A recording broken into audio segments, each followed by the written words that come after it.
Oke, assalamualaikum lah ya. Assalamualaikum kawan-kawan semuanya. Jadi pada kesempatan malam hari ini, ya ini kita comeback ya. Jadi rumah diskusi sudah lama vakum kan, dengan podcastnya, gitu kan. Bukan podcast sebenarnya, ngobrol-ngobrol ya sih sebenarnya. Okay. Ke podcast itu kesannya gimana gitu, ngobrol dengan ngobrol-ngobrolnya. Jadi pada malam hari ini kita ada narasumber, gitu kan? Narasumber. Kak Ning. Teman ngobrol aja. Apa? Teman ngobrol. Oke, teman ngobrol, siap. Jadi bersama Kak Ning, kebetulan beliau ini fokus di isu-isu keberagaman gitu. Jadi kita akan ngobrol, belajar lah gitu kan, sedikit mengulik-ulik terkait tentang keberagaman gitu. Oke. Mungkin silakan kenalkan kakak dulu. Oke, aku Nings, ada S-nya, biar dingin. Biar banyak. Cukup lah. Nings kan Satu. kalau ada S kan banyak berarti? Satu aja. Oke, siap. Apalagi kerjanya kali ya. Oh, boleh. Sekarang lagi kerja di organisasi masyarakat sipil. Namanya Suara Saka Tulistiwa atau familiarnya Saka. Gitu. Dan memang seperti yang dibilang sama Marus, banyak ngomongin isu-isu toleransi dan keberagaman sih, khususnya di Kota Pontianak. Oke. Jadi ini Kak, hal yang pengen kami ini kan, karena isu keberagaman ini kan menjadi isu yang kalau menurut kami ya, itu agak sensitif lah di masyarakat gitu. Karena ada beberapa framing masyarakat menganggap kalau keberagaman itu berarti plural yang ekstrim gitu, Kalau yang tidak berbatas-batas gitu. Oke. Menurut kakak gimana? Sebenarnya sih ya isu yang sensitif tuh nggak hanya keberagaman ya. Ya. Kalau misalnya kita ngomongin lingkungan gitu kan, atau mungkin katakanlah kesejahteraan anak gitu, nanti dia akan berkaitan sama prostitusi gitu ya. Pasti semuanya akan sensitif gitu, karena memang pertama ada masalah di hal-hal itu gitu ya.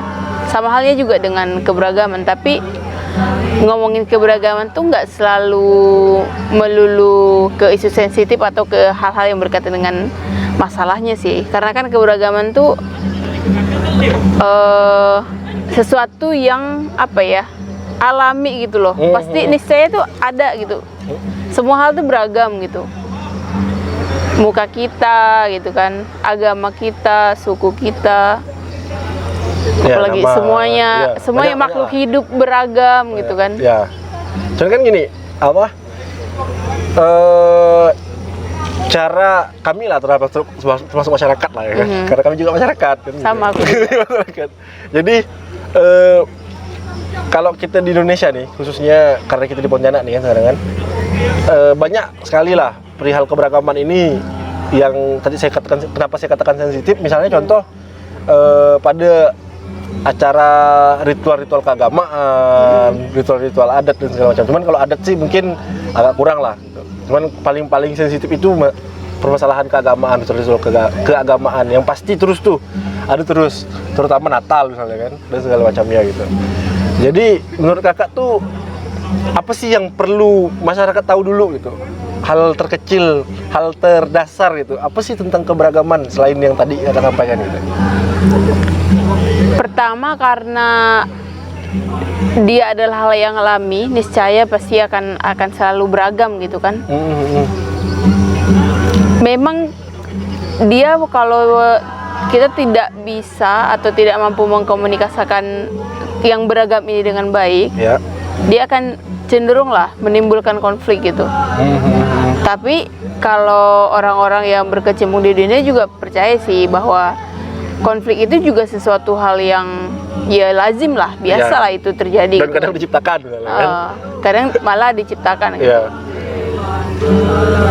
Dan konflik itu pun ya sama dengan keberagaman, itu perlu dikelola sih. Jadi itu yang pertama, kita harus menyadari semua hal itu beragam, baik yang yang biologis gitu kan, makhluk hidup misalnya beragam, ataupun sesuatu yang hasil apa ya, ciptaan atau bukan ciptaan tapi pemikiran manusia, misalnya kayak ideologi kayak gitu-gitu ya. Pasti itu juga akan banyak tuh cara pandang. Jadi semuanya akan beragam. Dan kalau kita ngomongin keberagaman pun nggak melulu sebenarnya ngomongin soal agama aja. Iya, banyak hal. Ya. Atau misalnya adat gitu kan. Cuman kalau ini Kak, kalau apa namanya? Kalau ritual-ritual adat kan kalau di Kalimantan Barat lah ya, saya nggak tahu juga di provinsi-provinsi lain kan. Kalau di Kalimantan Barat, ritual-ritual adat, kesukuan dan segala macamnya itu bisa diterima. Contoh, gawai Dayak misalnya.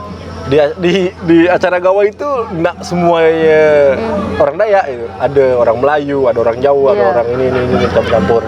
Bahkan cap gome misalnya atau Imlek dan segala macamnya itu kayak yang di Singkawang misalnya kan, ada perayaan dengan tatung dan segala macamnya. Padahal penonton-penontonnya di situ tuh tidak melulu orang-orang Tionghoa gitu. Ada orang Melayu juga di situ dan segala macamnya. Penikmatnya kan? Iya, jadi artinya kalau untuk permasalahan ritual-ritual kesukuan, ritual-ritual adat itu tidak bermasalah di Kalimantan Barat. Yang bermasalah itu adalah terkadang masalah agama dan segala macamnya. Dan terbaru ini ya karena kita tidak lepas daripada magnet nasional kan. Yang terbaru itu kan karena Deddy Corbuzier itu mengundang keluarga bahagia dari Jerman kan. Oke. Itu kan menimbulkan polemik baru tuh, gitu kan. Yang ini isu lama itu, isu yang udah lama lah gitu, udah lama. Tapi kurang terlalu dibahas di masyarakat. Tetapi dengan adanya podcast itu muncul lagi nih gitu. Muncul lagi nih panas gitu lah. Panasnya tuh beda gitu. Gimana tuh Kak? Apanya yang gimana? Ya perihal cara Kakak menyikapi permasalahan LGBT lah. Kalau LGBT sih memang sampai saat ini pun, bahkan di luar negeri gitu kan, itu masih menjadi perdebatan lah. Karena dia apa ya, kayak beririsan dengan standar moral yang kita punya ya. Yang itu juga dibentuk dari apa namanya, dari budaya, dari agama yang membentuk standar moral itu tadi. Cuman awalnya dulu ketika misalkan apa namanya, dari segi psikologis kan dulu LGBT itu kan dianggap penyakit ya. Artinya dia menyimpang dari apa namanya, kodrat juga. Bukan dari kodrat, tapi dari orang taunya kalau dari jenis kelamin itu manusia ya adanya laki-laki dan perempuan gitu kan. Karena ini tidak digolongkan kepada dua ini, maka dia dianggap penyimpangan. Tapi sebenarnya itu hal yang biasa sih kalau misalnya pelajaran biologis ya. Misalnya ada nih bunga yang biasanya dia cuma ada merah gitu, tiba-tiba dia ada kuning gitu kan. Di biologi ya itu karena bahasanya itu kalau di Indonesia kan tuh penyimpangan gitu. Menyimpang dari warna yang biasa ada gitu. Nah sebenarnya di LGBT dulu kayak gitu, dia disebut penyimpangan. Tapi kan definisi kita pada penyimpangan tuh jadinya karena WHO juga dulu bilang itu penyakit. Jadi apa ya? Ya memang itu dianggap salah lah gitu ya. Penyakit kan berarti harus ada nih yang disembuhkan gitu kan, dari situ gitu kan. Harusnya diobati nih dengan cara apa ya?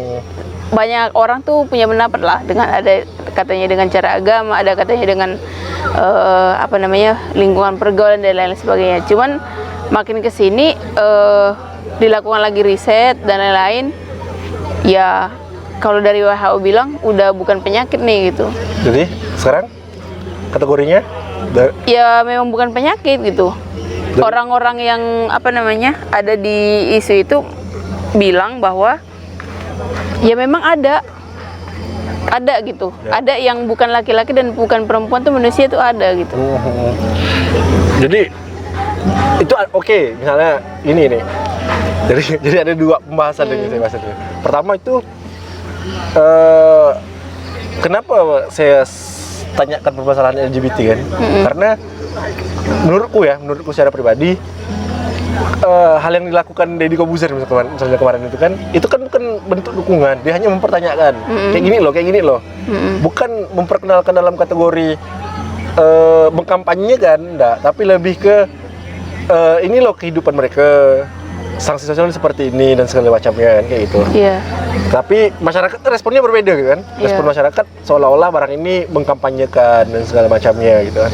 Nah, kalau untuk hal itu tadi yang Kak bilang ada yang bukan laki-laki dan ada yang perempuan, ya ada. Dulu pernah ada kan beberapa kasus yang naik di media-media nasional itu, misalnya kayak Dorce. Jenis kelamin ganda. Jenis kelamin ganda tuh. Jenis kelamin ganda ada juga, yang kan? Atlet itu ya. Iya, jenis kelamin ganda misalnya kan. Itu mungkin hal yang bisa diterima karena menurut masyarakat ini kodrat misalnya. Maksudnya Tuhan yang menciptakan sehingga tidak bisa diprotes nih gitu kan.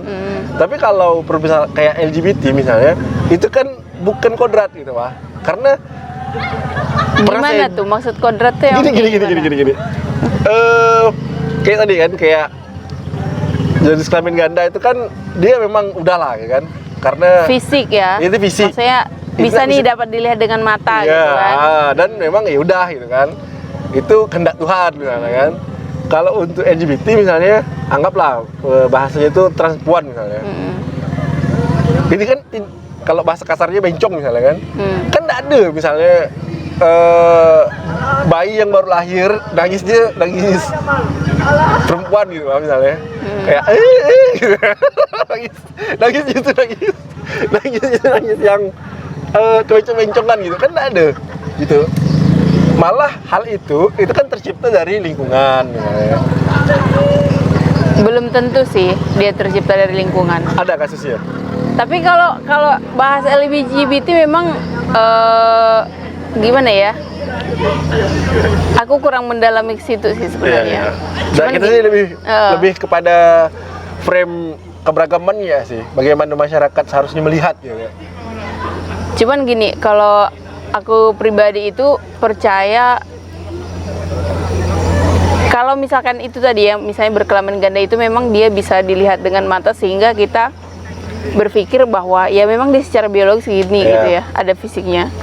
Cuman kalau yang bedanya mungkin sama yang katakanlah LGBT, dia perempuan tapi merasa laki-laki gitu kan, atau dan laki-laki merasa perempuan gitu, atau misalkan laki-laki tapi secara rasa dia sukanya juga sama perempuan, dia mengaku sih ya iya aku perempuan gitu kan, cuman aku juga sukanya sama perempuan. Nah ini kan nggak bisa dilihat dengan mata ya.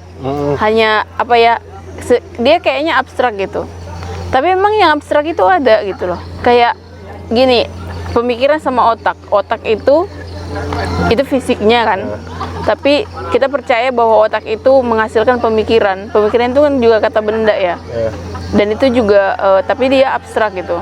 Nah cenderungnya aku sendiri ngelihat kita tuh karena dia nggak ada secara fisik, iya kan. Aku nih perempuan misalnya, aku bilang aku juga suka sama perempuan, karena dia nggak bisa kita lihat secara fisik nih, kita merasa orang ini kayak ngade-ngade gitu, ya nggak sih? Dan itu mungkin itu dipengaruhi lingkungan lah, kenapa dia tiba-tiba suka perempuan gitu kan. Tapi orang-orang ini percaya ndak gitu. Emang dari awalnya ketika dia tumbuh gitu rasa sifat-sifat romantis dalam dirinya, ya dia begitu. Nggak ada nih tiba-tiba ada yang misalnya LGBTQ dulu dia sukanya laki-laki, lalu tiba-tiba karena perempuan lebih enak, perempuan lebih enak misalnya kan, atau lingkungannya mendukung itu, dia jadi beda nih sukanya. Aku belum ketemu ya, aku nggak tahu apakah ada atau enggak, tapi aku belum ketemu. Cuman bagi aku sih kalau itu memang ada, dia itu ada sih. Walaupun kita nggak bisa ngelihat dia nih secara fisik gitu. Jadi kalau aku nih, ini cara pribadi nih, menganggap barang itu penyakit gitu. Karena penyakit sehingga barang ini perlu disembuhkan gitu. Hanya saja permasalahannya adalah orang-orang ini tidak akan pernah bisa disembuhkan kalau kita tuh menutup pintu gitu. Ada loh yang mau gitu. Kalau bukan, maksudnya dalam kategori masyarakat masyarakat gitu, bukan gimana bukan person per person gitu, tapi masyarakat itu menerima. Kita tidak mendukung. Kategori menerima itu bukan berarti kita mendukung apa yang mereka lakukan, tetapi menerima kalau mereka itu ada gitu. Ya, oke. Kita harusnya menerima mereka itu ada, sehingga ada jalan yang bisa kita lakukan untuk penyembuhan itu gitu.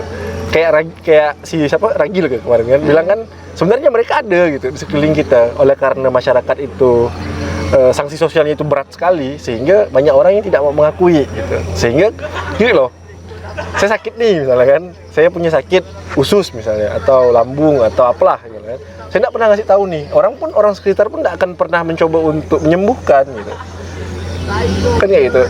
Tapi kalau dia masih underground kayak gini, itu sulit untuk disembuhkan. Saya pernah tertarik dengan omongan kakak bilang ini, kita pernah diskusi sebelumnya. Kakak bilang, kenapa kau nggak suka sama LGBT misalnya kan? Anggaplah bencong misalnya diganggu. Kakak bilang, ya sebenarnya kita bukan hanya bencong gitu, orang lain yang bukan yang normal pun ketika ganggu kita juga nggak suka gitu. Maksudku ya masyarakat harusnya bisa berpikir seperti itu gitu lah. Bukan berarti menerima dalam kategori kita membiarkan oh ya kita dukung nih orang-orang harus seperti ini. Enggak. Maksudnya dalam kategori ya mereka ada gitu. Mereka harus kita rangkul, karena kalau tidak dirangkul mereka lepas nih kemana-mana gitu kan, dan segala macamnya tidak ada upaya penyembuhan kalau untuk orang-orang kayak saya kan. Pokoknya orang-orang kayak saya nih yang menganggap barang itu penyakit. Yang namanya penyakit artinya harus disembuhkan gitu kan.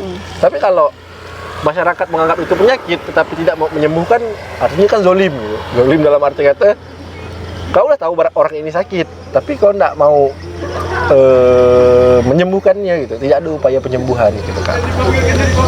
Cuman gini sih, aku nggak tahu ya menanggapi apakah ini penyakit. Kalau misalnya kau ini menganggap ini tuh penyakit gitu ya, kita kesampingkan itu dulu lah. Seandainya gini, katakanlah aku punya penyakit tertentu ya, yang memang benar-benar udah semua orang di definisi apapun kesehatan segala macam itu yang penyakit gitu, dan kau merasa aku harus disembuhkan gitu, tapi aku nggak mau. Oh ya, gitu kan? Ya ada, karena ada orangnya gitu. Ya. Kau nggak berhak loh maksa aku. Betul. Itu yang pertama. Lalu yang kedua, orang merasa itu bukan penyakit. Ya. Kadang kayak gini, apa yang ada warisan pemikiran yang diturunkan ke kita lah, yang membuat kita tuh menganggap sesuatu itu A atau B gitu loh. Kayak gitu. Iya. Jadi gini kan. Gimana? Iya, kalau menganggap ini penyakit nih, tapi orang yang mengidap penyakit ini nih tidak ingin disembuhkan kayak gitu. Maksudku untuk orang-orang yang menganggap ini penyakit, akulah salah satu contohnya kan, orang yang menganggap ini penyakit, nggak bisa memaksa mereka untuk ayolah kita berobat biar kau sembuh gitu. Nggak bisa, itu nggak mungkin bisa. Tapi ada pendekatan-pendekatannya gitu. Misal salah satu hal yang paling mudah itu pendekatan keagamaan misalnya. Karena nanti mereka akan belajar dan segala macamnya. Oh kayak gini gitu. Maksudnya biarkan mereka mendoktrin diri mereka sendiri gitu. Bukan orang lain yang mendoktrinnya gitu. Dan beberapa kasus juga kayak gini yang aku dapatkan lah ya dari beberapa hasil pertemuan gitu. Bukan survei ya. Kalau survei banyak nanti ribet, ada hitung-hitungan ya kan. Dari beberapa pertemuan orang-orang yang kayak gitu, itu karena ada historis misalnya. Misal kayak si cowok yang tiba-tiba menjadi seorang gay misalnya. Itu karena bukan mungkin, tapi cerita orang ini karena dia itu waktu kecil pernah dilecehkan misalnya. Kemudian bisa juga karena patah hati yang teramat sangat dengan perempuan sehingga dia memilih untuk yaudahlah aku dengan laki-laki ya, karena perempuan nih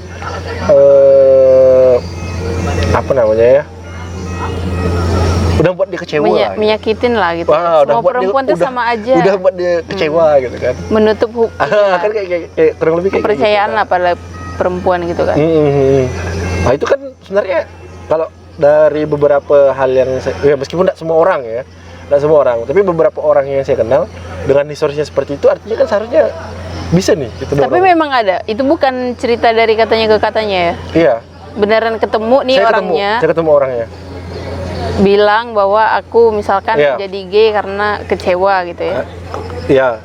Tapi yang paling banyak sih karena mereka pernah dilecehkan. Dilecehkan waktu kecil. Atau kecil.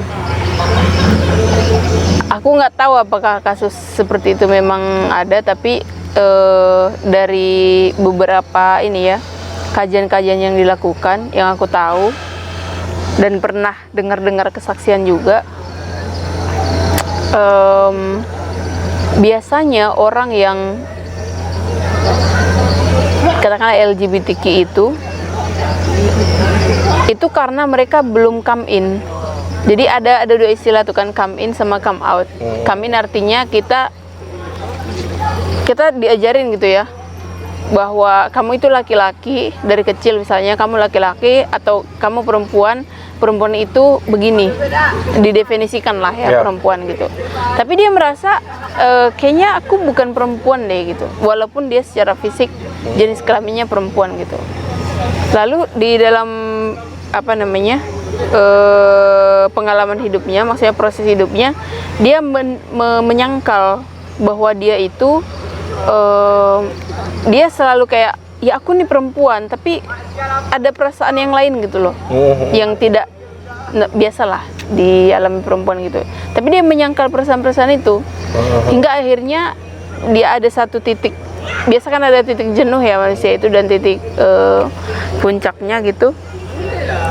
Kayaknya memang bener deh, aku bukan perempuan gitu. Misalnya kasus-kasus transpon atau transmen gitu kan. Nah itu ketika dia mengakui bahwa oh ternyata aku nih merasa aku bukan perempuan, itu namanya come in. Tidak lagi menyangkal kepada diri sendiri. Nah itu, lalu yang kedua itu come out, ketika kita udah ngomong misalnya ke orang di luar diri kita gitu. Nah dari kajian-kajian yang aku baca juga, itu biasanya kasusnya karena mereka belum come in. Dari dulu mereka merasa perempuan gitu kan, karena doktrin tadi bahwa perempuan harus begini, itu yang terjadi. Cuman aku nggak tahu apakah memang itu, karena aku belum pernah dengar juga ya. Apakah dulu sebenarnya mereka memang katakanlah memang gay tapi belum come in, atau memang dia di tengah jalan berubah, aku nggak tahu ya kalau ada kasus kayak gitu. Jadi ada juga gini nggak, perspektif di masyarakat, kenapa mereka harus dijauhi? Salah satunya adalah karena penyakit ini menular. Jadi dia berantai kak sistemnya. Jadi yang awalnya ada efek domino gitu ya. Iya, jadi yang awalnya dia ini korban, nanti si korban ini bisa tersangka. Jadi ketika dia menjadi tersangka, dia akan cari korban baru. Si korban ini gitu terus. Si korban ini akan jadi tersangka lagi, tersangka ini cari korban, si korban jadi tersangka lagi, gitu. Itu yang membuat itu terlepas dari benar atau tidaknya lah ya. Tapi itu yang membuat hari ini golongan-golongan itu dihindari gitu. Seperti itu. Aku nggak tahu ya kalau itu benar atau enggak. Cuman gini, hak sih kalau misalnya kita takut. Jangankan ini ya, maksudnya ya aku nggak ngejudge lah orang-orang yang bertato misalkan. Tapi persepsi di masyarakat itu kan masih misalkan ya orang tato itu biasanya katakanlah narkobaan gitu kan, nggak beres, macam-macam lah. Ya hak sih kalau misalnya aku takut gitu, atau aku nggak pernah dengar nih, tapi aku memang kayak ada fobia nih sama orang gondrong misalnya gitu ya. Kayak gitu. Ya aku sih untuk merasa takut dengan apapun gitu. Mau itu LGBT, mau itu orang yang ganteng banget gitu kan. Orang mikir dia nih baik-baik aja, tapi nggak tahu nih, aku punya ketakutan tersendiri sama jenis muka yang seperti itu. Padahal orang bilang dia ganteng. Menurutku sih itu hak-hak aja ya. Tapi kan saat ini sebenarnya yang paling, bukan yang paling ya, tapi yang dipermasalahkan adalah ketika dia ruang publik itu menjadi tidak inklusif. Dalam arti kita bukannya menghindari yang terjadi tidak hanya kita menghindari karena kita takut sama person ini, tapi kita menolak dia. Misalnya nih, kalau kita bayangkan ruang publik itu salah satu ruangan nih, kita nggak biarin dia masuk. Ini ada pintu nih, kita tutup pintunya ketika dia datang gitu. Nah itu kan udah pelanggaran hak ya, kayak gitu. Padahal kan ya ruang publik ini adalah namanya publik, dia pun termasuk gitu ke dalam ini. Aku pikir itu yang perlu perlu diomongkan kita gitu. refleksi bersama lah. Kalau Jadi kita ajarkan nanti susah, kita bukan guru kan. Kita refleksi bersama. Ya. Misalnya aku takut sama orang ganteng gitu kan. Iya. Bisa aja loh, misalnya aku nih takut sama orang yang alisnya tebal. Misal ya. Iya. Terus karena aku takut sama alisnya tebal, aku menjauhi dia hakku dong. Ya. Tapi ketika aku melarang dia masuk nih ke ruangan ini, padahal ini ruang publik, aku nggak punya hak lah gitu ya. Dia punya hak masuk gitu. Jadi, aku pikir kayak gitu yang perlu ya jadi gini, dilihat. kita kerucutkan lagi. Hal yang masih aku bingungkan terkait keberagaman ini, dia itu kayak kalau dirumus tuh dia tak terhingga, tak terbatas. Gitu. Karena gini Kak, misalnya kakak suka pop es, aku tidak suka pop es nih. Iya. Ya kan? Aku harus menghargai kakak nih, karena kakak nggak suka pop es. Kakak suka pop es. Aku tidak suka pop es kan? Jadi kakak harus menghargai aku karena aku tidak suka. Iya. Nah, aku juga harus menghargai kakak karena kakak suka pop es. Kan? Tapi yang terjadi di masyarakat hari ini kan gini, barang ini nih jadi ribet gitu lah. Pop es kan ya minuman yang biasa, masa sih kamu nggak suka gitu? Kan kayak gitu. Dan barang itu tuh di segala lini gitu, bukan hanya perkara agama, bukan hanya perkara suku, bukan hanya perkara pilihan politik gitu lah. Iya. Gitu. Jadi semuanya harus menerima nih. Misal contoh, kita ambillah lagi sampel LGBT misalnya. Oke, untuk dari versi orang ini tidak benar nih, gitu kan? Ini tidak benar. Dari perspektif orang yang pro, oh ini benar, kawan-kawan harus menerima nih gini. Artinya kan itu udah bermasalah gitu. Tapi gini, definisi menerima menurutmu tuh kayak gimana sih?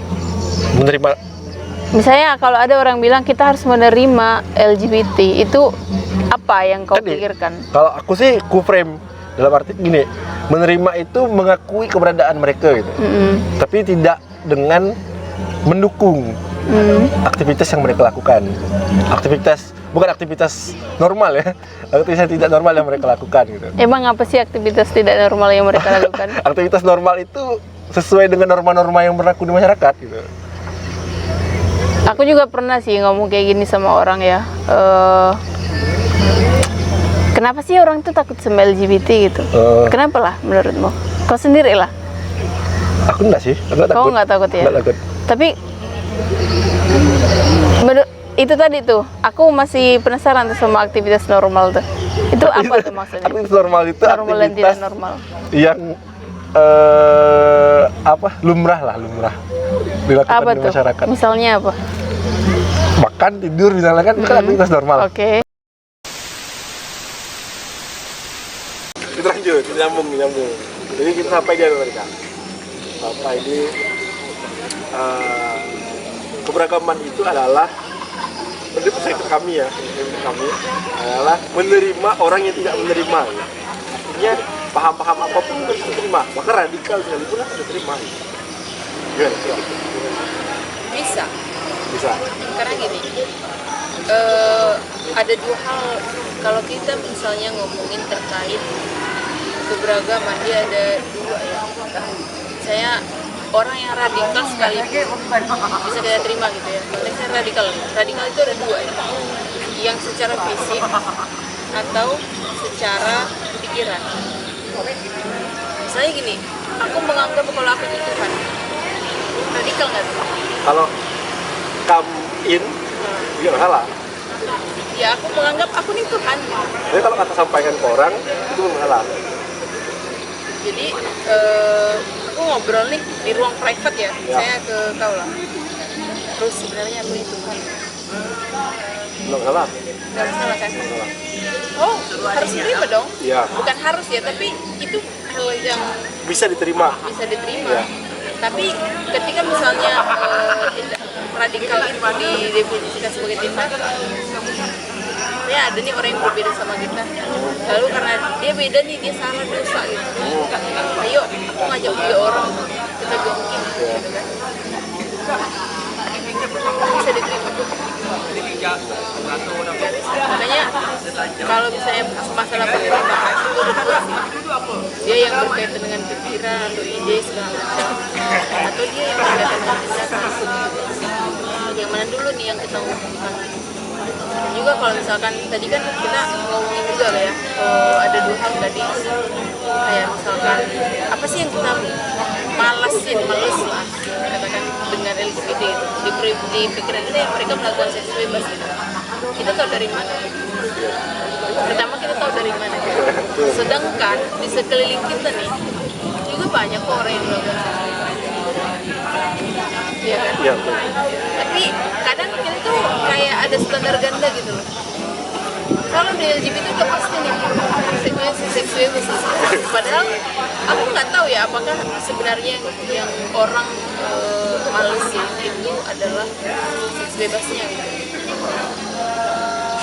Itu yang pertama, standar gandanya di sini. Lalu kedua, apakah kita kalau ngomongin kita juga harus bisa menerima apapun gitu kan. Nah itu sebenarnya konsep ini ya, apa namanya, paradoks toleran.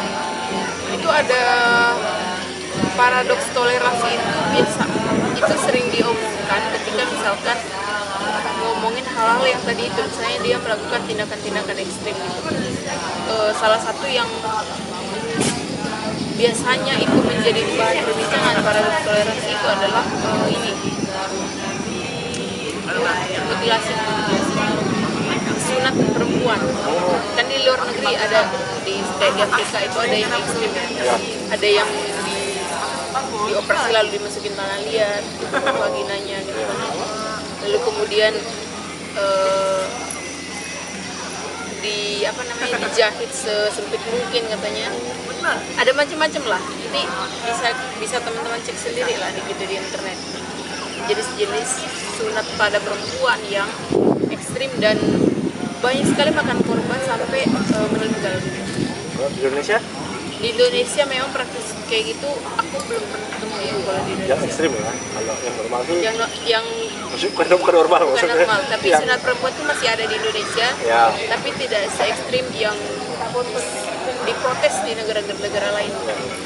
Tapi kan menjadi sebuah menjadi pro kontra juga karena ada beberapa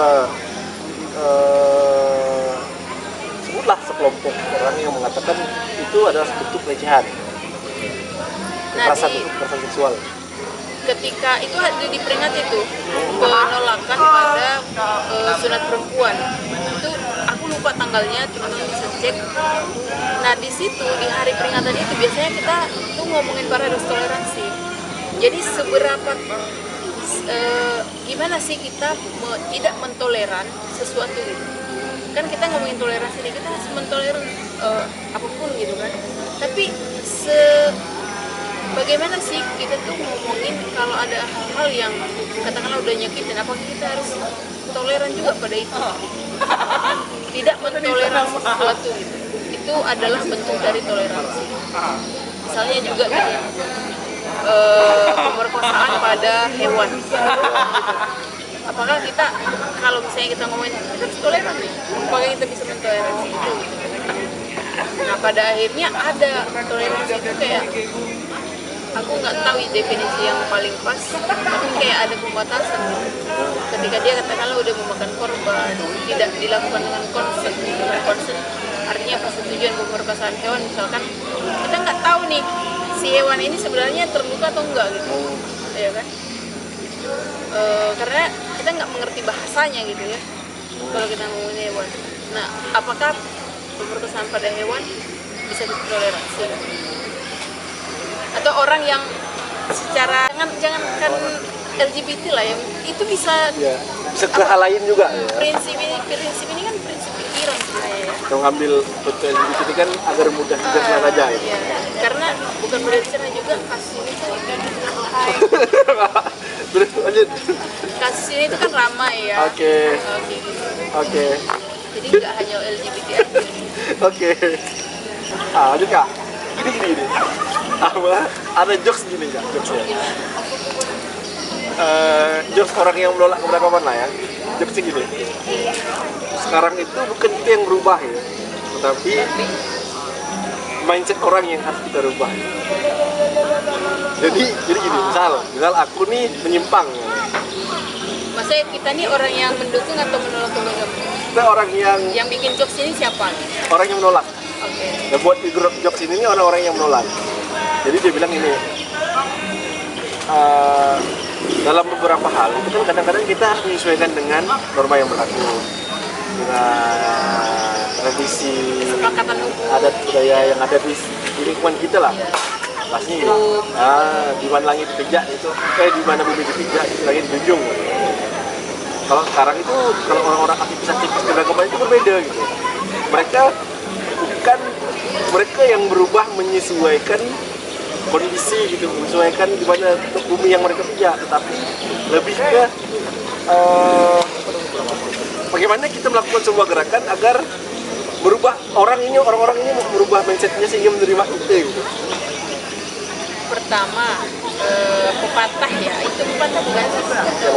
Tagline, motto ya. Di mana tanah dipijak di sebelah itu. Itu pepatah. Pepatah ya. Itu sebenarnya satu sisi dia bermasalah. Dia hal yang baik, tapi satu sisi menurutku itu bermasalah. Sama kayak gini, kita harus menghargai kearifan lokal. Di pikiran kita kearifan lokal itu adalah hal yang sudah ada di masyarakat. Padahal kearifan lokal itu menyimpan kata alif. Tahu nggak artinya apa? Bijaksana kan. Apakah semua yang sudah ada, katakanlah di Pontianak, kita ngomongin geografinya sekarang di Pontianak, hal-hal kebiasaan yang sudah ada di Pontianak itu udah arif. Saya misalnya udah ada 100 tahun atau bahkan 1000 tahun di Pontianak, apakah misalkan ketika konteks dunia ini berbeda, apakah dia tetap memiliki sifat arif? Iya kan, nggak selamanya loh. Budaya yang ada ini dia memiliki sifat arif tadi. Sama dengan perihal di mana tanah dipijak di situ langit dijunjung.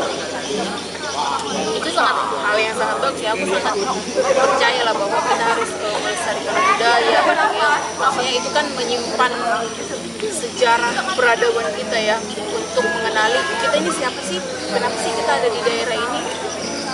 Kenapa sih aku memiliki pemikiran yang seperti ini? Ya, beda sekali dengan pemikiran orang yang katakanlah kalau misalnya beda geografis, beda sama orang yang di Papua, beda sama orang yang di Sumatera gitu. Itu kan artinya kan kearifan lokal itu atau budaya itu membantu mengenali diri kita. Cuman itu tadi permasalahannya, semuanya masih arif nggak? Masih layak dijunjung nggak? Yang kita pijak ini gitu.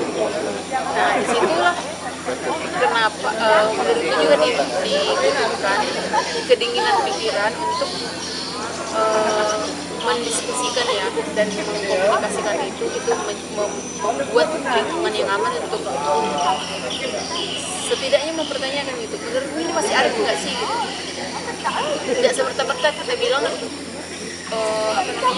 harus diterima nih pikiran bahwa kita harus toleran gitu ya, nggak juga gitu. Tapi ada orang yang punya pikiran baru memberikan tawaran pemikiran. Lalu kalau kita bandingkan misalkan dengan hal yang udah ada di pemikiran kita, gimana ya? Disitulah butuh kedewasaan bagi menimbang. Oke, kearifannya gimana nih? Gitu. Bisa nggak kita melakukan semacam akulturasi atau memang dibutuhkan perubahan? Nah, oke, sip nggak? Sampai di situ kan, panjang ngobrolan gitu. Sampai menghabiskan 2 kamera kan. jadi closing lah dari kakak. Bagaimana sih sebenarnya masyarakat itu menerima keberagaman? Menurut versi kakak ya? Pertama kita sadari bahwa itu kalau aku bilang itu alami ada, keberagaman itu alami ada. Perihal misalnya penyimpangan kesini ke sana, beberapa riset ditemukan juga misalnya di binatang. Aku nggak tahu ya kalau udah di manusia, perubahan iklim itu juga mempengaruhi orientasi seksual hewan-hewan, baik itu di air, di burung-burung misalnya.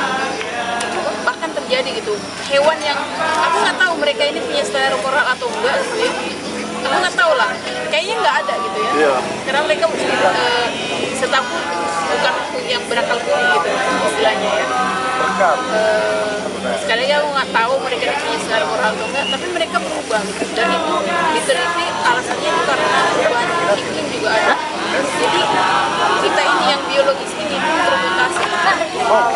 Jadi perubahan itu akan selalu terjadi dan akan selalu ada hal baru yang beragam yang belum tahu, kita belum tahu, belum pernah lihat dan akan melihat itu. Ya jangan terkejut, itu sifat Arif tadi untuk jangan dulu bilang aduh salah nih, salah dosa gitu ya. Boleh berpikir sesuatu itu salah dan dosa itu ya bagus juga gitu. Kalau semua kita benarkan itu bahaya juga ya gitu ya. Tapi dinginkan dulu kepalanya, punya dulu sifat Arif tadi untuk menilai semua. Ningsi teguh. Jadi mungkin itu dulu untuk kesempatan kita kali ini. Panjang gitu ngobrolnya kan tadi guys. Terima kasih untuk Kak Ning. Jangan lupa kawan-kawan di subscribe ya. Jangan hanya nonton doang kayak kita. Kita kira apa nih? Kita subscribe gitu lah. Bantu dukung ini dukung kegiatan aktivitas ini. Sebenarnya aktivitas ini tidak menyimpang ya. Kita juga mau jadi kaya soalnya. Oke. See you next time.